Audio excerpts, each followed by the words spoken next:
What is up, guys, and welcome back to my channel. You're watching the daily series of Nwadei MMA. You're back watching the rebirth of Nwadei MMA, where I give you my thoughts, but more importantly, ask for you guys' thoughts, because y'all are the MMA community, you know, about everything going on in MMA today, because the community is just so fast moving, you know what I mean?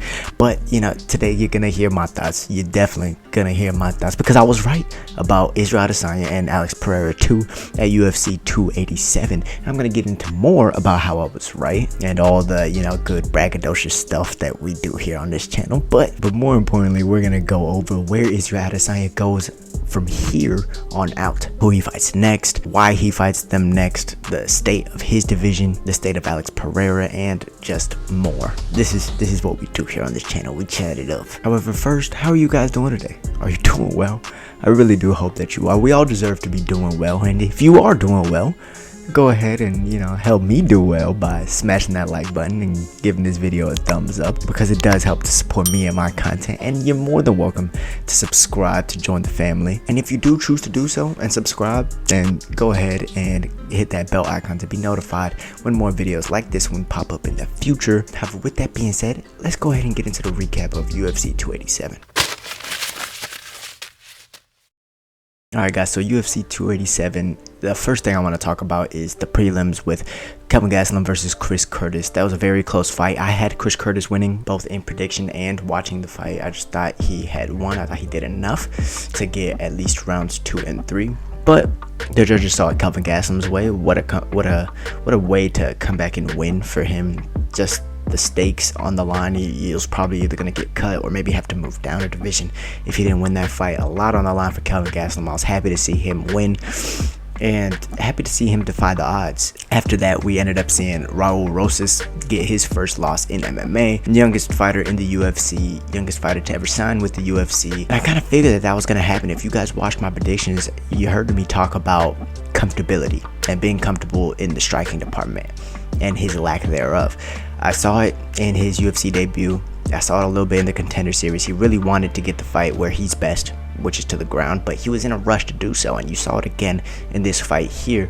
And going up against a grappler in Christian Rodriguez, a good, young, hungry contender and fighter, you know, it's not the best idea, especially when he's more experienced than you. You have to come in with that higher mindset. Now, it's going to be a big learning lesson. You know, he didn't take too much damage. He didn't like get knocked out or something, and, you know, it wasn't a sad thing to see. All he has to do is get a little better, get some more experience in the especially in the striking department, get some comfortability, get some octagon time in the striking department. Go out there your next fight and just stay standing for a little bit, just so you could get that comfortability, because his striking really isn't bad. He was throwing sharp crosses all fight when he had to stand. It's just he didn't, you know, he didn't impose his will on the feet before he tried to start taking it to the ground, and I thought that was a mistake. But good win for Christian Rodriguez. I expected him to win, and, you know, he put on a good performance. The next fight that we were able to watch was Kevin Holland versus Santiago Ponzinibbio. Wow. I've been high on Kevin Holland for a long time now. If you guys have followed my channel back before it got taken down from YouTube at both 4,000 subscribers and at 2,500 subscribers, yes, I've been taken down twice off of YouTube. But before then, before I was taken down, I've been really high on Kevin Holland since his UFC debut against Thiago Santos. I mean, the guy, he has it all. He has a good ground game, even though a lot of people doubt that from the JAMAHAL fight. He is trying to get better in his wrestling. I like that he's steadily improving. Trains out of Houston, same as me, but under Travis Luter, who is a really good black belt as well. And I think that he has all the makings of a future champion. I just think he needs to take the right fights, to be honest. But that mentality of I'll fight anyone, anywhere, anytime, that BMF mentality, that's why a lot of people love him, man. And obviously he's very braggadocious and he likes to show off a little bit, but that mixed in with his kung fu, I mean, he came out there and he was throwing a lot of side kicks, establishing his lead leg really well, and that was the beginning of the end for Ponzinibbio, because once Ponzinibbio established that he couldn't just get inside and use his hands as he's so comfortable in doing. Usually he mainly likes to attack with his hands, doesn't throw many leg kicks or anything. I thought that he was going to have a problem with Kevin Holland's length, and I thought that Kevin Holland was, it was just a bad style matchup for him, and he kind of proved it. Santiago Ponzinibbio, I don't know where he goes from here on out. To be honest, I wanted to see him do a little bit better just so he had something to work with. But him getting knocked out the way he did, you know, that adds damage, that adds miles onto your career. He's already not the youngest of the fighters in the welterweight division, so we'll see where he goes on from here. But Kevin Holland, let's talk about the winner. You know, Kevin Holland, he impressed. He showed all these doubters doubting him after the Khamzat Chimaev loss, or after the Stephen Wonderboy Thompson loss. He proved all of them wrong. I want to see him get a top 10 fight next. However, he kind of shot himself in the foot calling out Jorge Masvidal, considering Jorge, you know, he retired. He kind of wasted that opportunity, but I still think he's going to get a good fight next. I want to see him continue to climb this ladder. Maybe even if he could get that Bilal Muhammad fight, if he could just shoot his way up like Sean O'Malley did, that would be not only the best thing for his career, but I would love to see that fight. Nobody wants to fight Bilal. Bilal doesn't want to fight backwards, but fighting Kevin Holland would give him more of a name. So that's an interesting, you know, fight to see, right? Bilal gets more of a name. He gets another win. Maybe he gets a title shot next after that if he wins, or Kevin Holland gets to take Bilal Muhammad's ranking and he's right there in the title race as well. So I'd love to see what happens with that. But next up on the card, we saw Adrian Giannis lose to Rob Font by knockout. He was angry with himself afterwards. I think he just kind of rushed it a little bit too much, and Rob Font ended up getting it done. Man, Rob Font's jab is just absolutely nasty, and his boxing setups, the way he just fought. I think Adrian, once he got hit and hurt a little bit, it was automatically that war mindset instinct, and that's what you see out of a lot of Houston fighters. But he's gonna learn from this. He's gonna learn to stay composed. Obviously, you know, he's been there before. He's lost before. It's not his first time. He'll be back.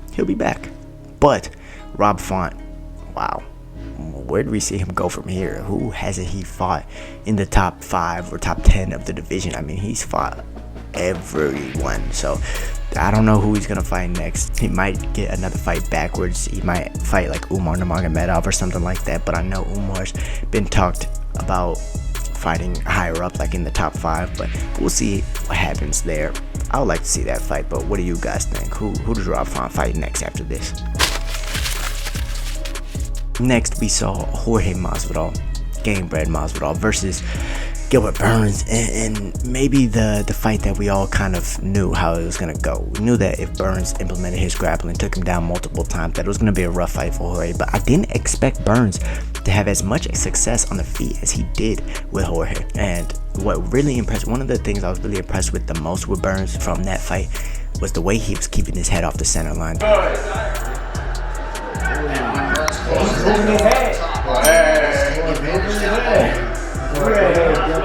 The way he wasn't just crashing forward and creating car crashes every time like he did with Khamzat Chimaev, or like he's done in the past, similar like to his fight with Usman, how he just runs into jabs, not getting his head off the center line. I knew that he knew what the problem was, but I didn't know if he, you know, with the time spent in the gym, had enough time to fix the problems. But man, he looked great. He really looked great. Kept his head off the center line. Only got hit with the right hand a couple of times. I mean, came out of that fight relatively clean. Called for his shot for the title fight, and you know, he's gonna get it. Dana said it. I don't like how everyone's kind of waiting around for the title fight and shit like that, but you know, it's not the best division in the UFC, so I guess you can do that.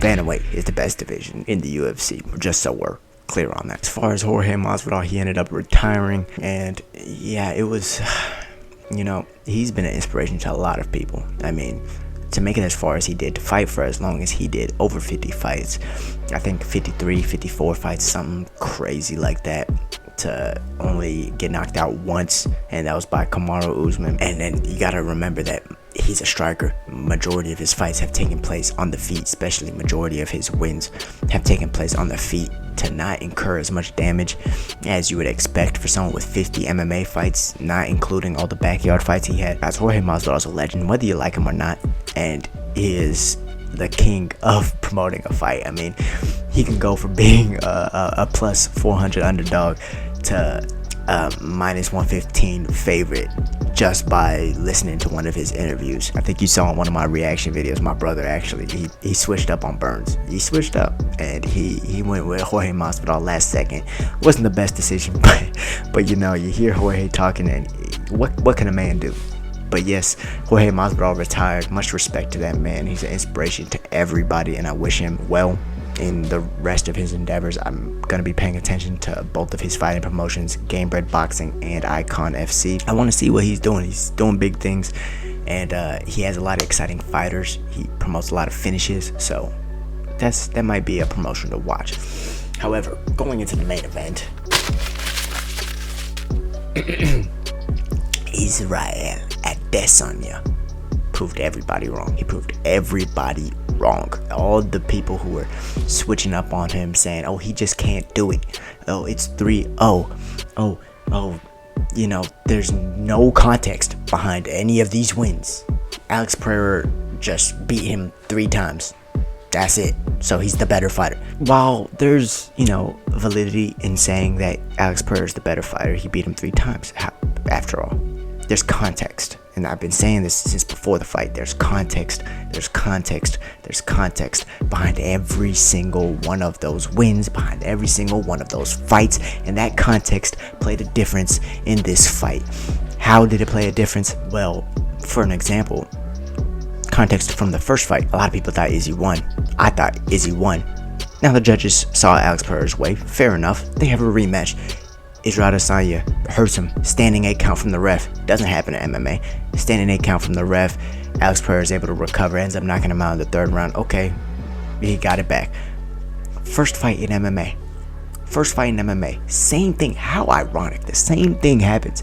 He hurts him at the end of the first. We said the rules won't save him this time, but the bell rings.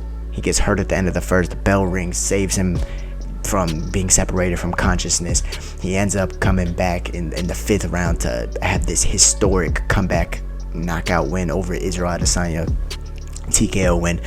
Could have been stopped later, but you know, I'm happy that it got stopped that way, because I don't know if Israel would have been able to pull off what he did in this fight if it was stopped a little later. And so then we get to this fight. All those fights had context. Izzy was winning every single one of those fights until he wasn't. And now there was no bell to save him. Now there was no ref to save Alex Pereira.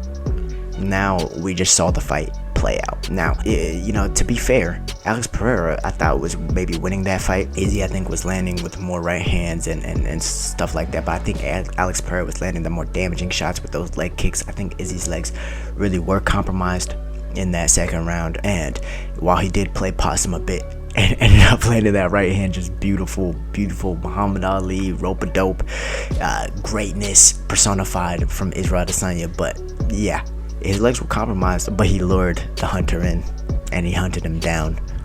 And just the celebration afterward, honestly, I think that while some people call it pettiness, I think it was warranted. All of that stuff is warranted. I mean, for those of you who have kids, you're not always super nice to your kids, right? They have to learn somehow through consequences of their actions and stuff like that. Of course, we're talking about a 12-year-old kid who was 5 at the time that he mocked Izzy getting knocked out. But at the same time, it's a harmless lesson. You know, his father got knocked out. Izzy mocked him. Now he knows, okay, maybe I shouldn't do that. Now I know how Israel Adesanya felt, kind of, when I did it to him. You know, it's a harmless lesson. So I think it's all is fair in love and war. I think that this was fair. I think that the arrow celebration has to be the hardest celebration of all time. I mean, tell me if it isn't. The fact that he just slayed this goddamn giant and then put 3 arrows in his back, the irony of the 3 arrows, the 3 times Alex Pereira beat him, whether it was in kickboxing or MMA, the irony of this has to be the biggest storyline of all time. It has to be the greatest win in Israel Adesanya's career. It has to be, because I feel it for him. If y'all saw my reaction video, I mean, I felt everything in this one. I mean, the next closest one to this that I was Gastelum when I was watching that fight, because just the fact that he was hurt and I was yelling at the TV, Izzy, come on, and all this, man, that was the beginning of the love for Israel Adesanya. Not the very beginning, obviously. I loved him since he entered the UFC, but that was what showed his championship heart. That's what made everyone fully start believing in Israel Adesanya and what garnered him the respect that he has today. But this one has to be the biggest of all. And after this one, his coach comes out saying that they want Jamal Hill. Now, when we're talking about who Israel Adesanya fights next, I mean, you look at the top 5 of the division. Whitaker beat twice. Vettori beat twice. Costa once. Cannonier once. Dricus du Plessis isn't even in the top 5, but he's calling for it. I don't think he has the wins to garner him a title shot at all, so he could just shut up, to be honest. Sorry. I like him. Honestly, I like him, but we're talking, look, come on. We're talking about the champ here. He doesn't deserve a title shot yet. We could talk about a rematch with Alex Pereira, but I think that I don't know if he wants to cut that kind of weight again. I think he has more of a longevity in his career if he goes up to light heavyweight. Maybe fights a Nikita Krylov and then gets a title shot.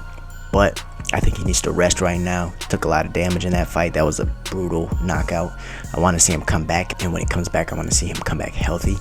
But who does he fight next if all these people are all taken up? Well, his coach says Jamal Hill. He wants him to go back up to light heavyweight and reclaim that title. He slayed one giant, and he can do it again. I think that he's fully capable of beating Jamal Hill. I think it is a hard fight. Jamal Hill's a big dude. He has a lot of power, and he knows how to land that power. And I've doubted him before. He's proved me wrong before. I'm gonna have to look more in depth about that fight and give y'all a proper breakdown and prediction. But God, what the? If he's gonna go up and fight Jamal Hill, please let that happen.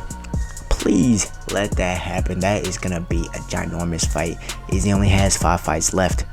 We've heard him say it. He has 5 fights left. Jamal Hill goes back down, fights the winner of Chimaev and Costa. Ginormous fight, by the way. Maybe fights the winner of Robert Whittaker and Dricus du Plessis. I would like to see that matchup. That can be something for like a #1 contender fight. And then say Alex Pereira gets a win, and they have the trilogy at light heavyweight. Pereira is more filled out. Pereira is less dehydrated. Pereira is a destroyer coming for his MMA trilogy with Israel Adesanya. Guys, there's nothing in this world right now that'd be bigger than that fight. That's easily a million pay-per-view buys. That's easily even 1.5 million pay-per-view buys. By that time, if he does all of these things that we're saying he's gonna do, if that storyline plays out, that might be the biggest UFC fight ever, and I'm all here for it. But guys, let me know what you guys think in the comments down below. Please let me know if you guys predicted inside 3 rounds. Go look at my prediction, inside 3 rounds. Let me know if you guys predicted that, or what y'all thought about the fight in general. But with that being said, thank you guys for stopping by my video today. Thank you guys for all of you who supported Izzy. You know, that spirit bomb, we gave him all of our energy, and I think that helped to let him get the job done. But thank you guys for supporting me and the rebirth of my channel. And with that being said, y'all stay safe, stay blessed as always, and I'll see you guys in the next video. By the way, we're going to be predicting Max Holloway versus Arnold Allen, so stay tuned. We got a lot more content coming, daily MMA content and in-depth fight analysis. Like, subscribe, hit that bell. I'm out. Peace.